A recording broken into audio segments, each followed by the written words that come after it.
important এটা deep clean হয়ে যাবে না ওই পার্লারে রাখবো এটা বেশি ঠিক আছে এই জন্য ভালো করে দেখে নাও যখন এটা বেকুম টাইপের তো এটাকে স্কিনটাকে টানে টানে টানে করতে হবে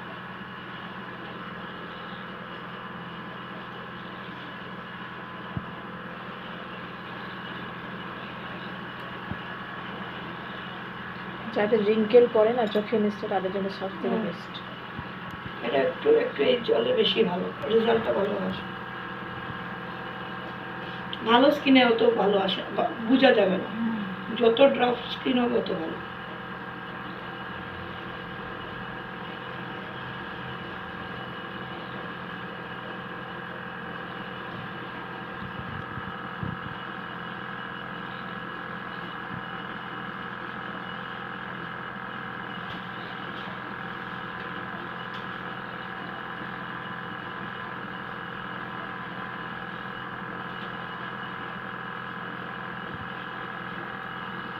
আগে একটা শিপটা করা তো কি গ্যালভানাইজ না কি একটা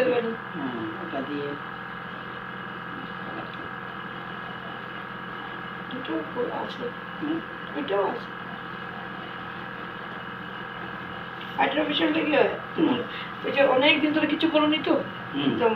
ওটা হাইড্রোফেশিয়াল একদম বেস্ট যদি তুমি সবসময় করে থাকো তাহলে অত দরকার হয় না এরা হঠাৎ করে মানে করবে বিয়ে কোনোদিনও বিয়ের আগে কিছুই করে নি ওরা স্কিনটা খুব বাজে ওদের জন্য হাইড্রোফেশিয়াল ওজন অর্গানিক ইত্যাদি হয় না ওগুলো তো ট্রিটমেন্টের সাথে চলবে